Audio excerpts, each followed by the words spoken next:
Hello everyone, I hope कि आपकी PGI Sangrur बाबा फरीदकोट की आने वाली 311 प्लस 250 प्लस पोस्टें जो हैं उनकी तैयारी बहुत अच्छे से आपने शुरू कर दी होगी। तो आने वाले 6 महीने आपके ही नाम है अगर आप पढ़ते हो, ठीक है। सो ऑलरेडी मैं आपको 247 क्वेश्चन करवा चुकी हूँ। 248 क्वेश्चन आज हम करेंगे। पहले मैं ये डिस्कस कर लेती हूँ, देन फर्दर क्वेश्चन पे चलती हूँ। कल मैंने क्वेश्चन पूछा था which instructions is essential for taking levothyroxine. तो लिवोथायरॉक्सिन मतलब कि जिनमें T3 एंड T4 लेवल्स कम होते हैं उन्हें हम लिवोथायरॉक्सिन देते हैं। तो कौन सी इंस्ट्रक्शंस यहाँ पे असेंशियल रहती हैं? First of all, empty stomach लिया जाता है खाना खाने से पहले। देखो, T3 and T4 are the metabolic hormones, ये मेटाबॉलिज्म में हेल्प करते हैं, ठीक है। सो अगर आप खाना खा रहे हो सुबह का तो उससे पहले ही ये मेडिसिन ली जाती है, empty stomach before the breakfast. तो राइट ऑप्शन यहाँ पे जिन भी बच्चों ने सी लिखा है, very good, going good, keep it up. Okay, चलो नेक्स्ट पे चलते हैं। मैं सारे ही कमेंट्स पढ़ती हूँ, ठीक है, सो प्लीज लिखा करो। क्वेश्चन है, patient receiving chemotherapy become neutropenic, which precaution is priority. तो कीमोथेरेपी वाला पेशेंट जो उसके न्यूट्रोपेनिक फाइटिंग सेल्स हैं वो कम हो गए हैं, ठीक है। विच प्रिकॉशंस प्रायोरिटी रहेगा? Encourage raw fruits, avoid shaving, use private room with strict hand hygiene, encourage large crowd. देखो यहाँ पे ये सारी चीज़ें ही प्रायोरिटी रहेंगी, पर जो उससे भी ज़्यादा, सबसे ज़्यादा इन चारों में प्रायोरिटी रहेगा इज दिस, कि एक तो पेशेंट का प्राइवेट रूम होना चाहिए। देखो, हम रॉ फ्रूट्स भी नहीं देते हैं, अवॉइड करते हैं, ठीक है, पर प्रिकॉशंस में ये प्रायोरिटी जो रहेगी that is a private room with strict hand hygiene. यहाँ पे इन्फेक्शन का खतरा, जब न्यूट्रोपेनिक मतलब इन्फेक्शन से फाइट करने वाले सेल्स ही कम है तो पेशेंट को रिस्क होगा ओवियस। तो फिर यहाँ पे राइट ऑप्शन क्या रहेगा? Option number C. Next question है, repeated question in every exam, which ECG change indicate hyperkalaemia. Hyperkalaemia and hypokalaemia करके जाना। Flattened T wave, U wave appearance, peaked T wave, shortened PR interval. So it's a peaked T wave जब हमें देखने को मिलती है, it is hyperkalaemia. And flat T wave is a hypokalaemia, ठीक है। चलो नेक्स्ट है, patient with acute otitis media report sudden relief from ear pain followed by drainage, this indicate। तो पेशेंट है एक्यूट ओटाइटस मीडिया वाला, suddenly उसका जो pen है वो रिलीफ हो गया और ड्रेनेज भी आ रही है कान से, ठीक है। तो ये क्या इंडिकेट करता है? एकदम से कैसे हो गया? Condition improving, tympanic membrane rupture, sinus infection, ear wax expulsion. So it's a tympanic membrane rupture. याद रखो, ओटाइटस मीडिया की ईयर पेन बहुत ज़्यादा होती है और अगर वो सडनली होनी बंद हो जाए और ड्रेनेज भी आता है तो इट इज़ अ साइन कि टिम्पैनिक मेम्ब्रेन जो है वो रप्चर हो गई है। So right option will be option number B. Next है, patient with liver cirrhosis become confused and tremorous, which lab finding support hepatic encephalopathy. Liver cirrhosis वाला patient confused है और ट्रेमरस है, मतलब कंफ्यूज्ड है और ट्रेमर आ रहे हैं।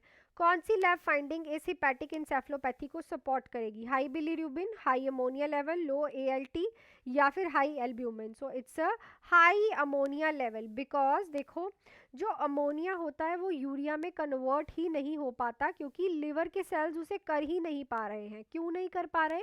क्योंकि उनका सिरोसिस है वो डैमेज है, ठीक है ना। अमोनिया को यूरिया में कन्वर्ट करना लीवर का काम है, पर लीवर तो डैमेज है तो वो यूरिया में कैसे कन्वर्ट करेगा? जब कन्वर्ट नहीं होगा तो अमोनिया बढ़ेगा, वो ammonia through the blood brain में जाएगा और हिपैटिक इंसेफ्लोपैथी कराएगा।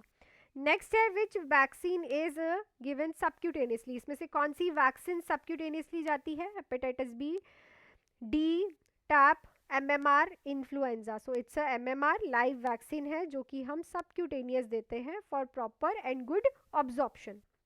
नेक्स्ट क्वेश्चन पे चलते हैं। सो क्वेश्चन है, pregnant women with pre eclampsia suddenly develop right quadrant pain, right upper quadrant pain, this suggest. तो प्री एक्लैम्शिया वाली वुमेन के राइट अपर क्वाड्रेंट साइड पे पेन हो रही है।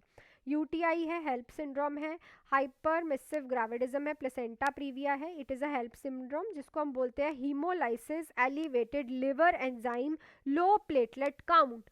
देखो, राइट अपर क्वाड्रेंट पे लिवर होता है, लिवर अगर जो आ गया है मतलब लिवर भी इन्फेक्टेड हो गया है तो डायरेक्टली उसे हेल्प सिंड्रोम ही होगा। काफ़ी बार इसकी फुल फॉर्म भी आ जाती है तो दोबारा से बोल देती हूँ, haemolysis elevated liver enzyme low platelet count. Clear? चलो नेक्स्ट क्वेश्चन पे चलते हैं। उससे पहले आप लोग जुड़ सकते हो बेटा मेरे न्यू बैचेस में, ठीक है, जो कि स्टार्ट हो चुके हैं। आप देख सकते हो बच्चों ने तैयारी करनी शुरू कर दी है, ठीक है ना, सबने अपनी तैयारियां स्टार्ट कर दी हैं। सब लगे पड़े हैं हर एक चीज़ को अच्छे से समझने में, तो आप भी मेरे साथ तैयारी कर सकते हो। 3 मंथ्स के बैच की फ़ीस है ओनली 1999 एंड 6 मंथ्स के बैच की फ़ीस है 3199।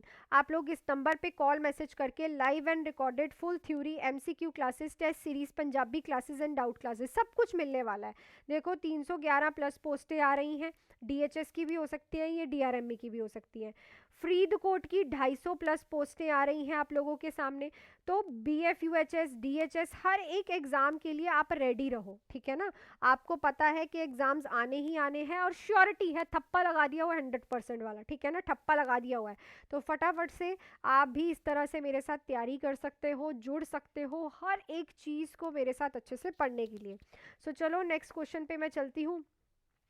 A child with the nephrotic syndrome is at risk for which complication? Nephrotic syndrome वाला चाइल्ड किस कॉम्प्लिकेशन के रिस्क पे होता है? Hypolipidaemia, hypoproteinaemia with oedema, hypo coagulation, weight loss. So it is a hypoproteinaemia with oedema. तो मैं आप तो बोलोगे कि मैम आपने तो बोला था एल्ब्यूमिनीमिया।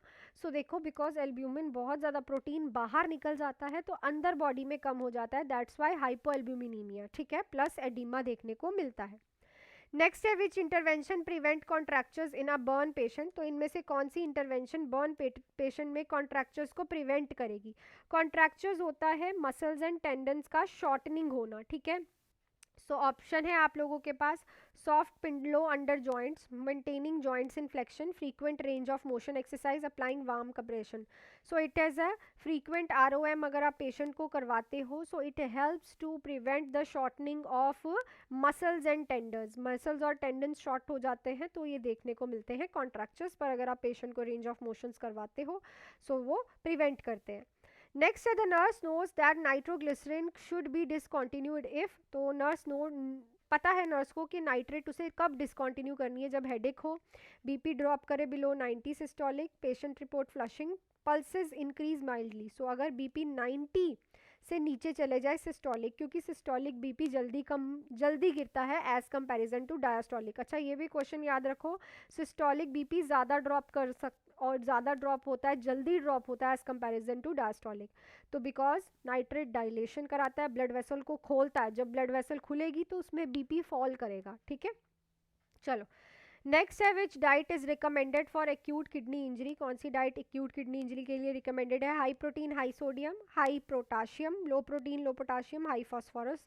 तो it is a low protein low potassium, because protein already बहुत निकल रहा है बॉडी से, प्लस पोटाशियम्स इंक्रीज होते हैं तो ये हमें लो देने होते हैं, क्लियर। चलो नेक्स्ट है clamping a chest tube is appropriate during. तो चेस्ट ट्यूब को क्लैंप करना कब अप्रोप्रिएट है? Transport to x-ray, tube disconnection with bubbling, changing the drainage system, removing the occlusive dressing. तो लिखो भाई कमेंट सेक्शन में इसका राइट ऑप्शन क्या रहेगा, तैयारी करो अच्छे से, ठीक है, जी जान कर दो एक, तभी आप लोग पेपर में अच्छे और अच्छे रैंक्स लेके आ सकोगे, जैसे गुरप्रीत लेके आया, महकप्रीत लेके आई है, ठीक है।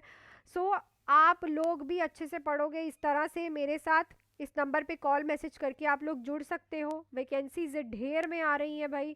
3 मंथ्स का बैच 1999, 6 मंथ्स का बैच 3199। तो जुड़ सकते हो आप मेरे साथ। रिव्यूज़ आपने देखे हैं, मेरी सिलेक्शंस आपने देखी हैं, अब आप देखो कि आपको कितनी अच्छे से तैयारी करनी है, और हर एक सब्जेक्ट मैं ही आपको करवाने वाली हूँ। सो मिलती हूँ आपको नेक्स्ट क्लास में। Till then do hard work, make your parents proud and all the best.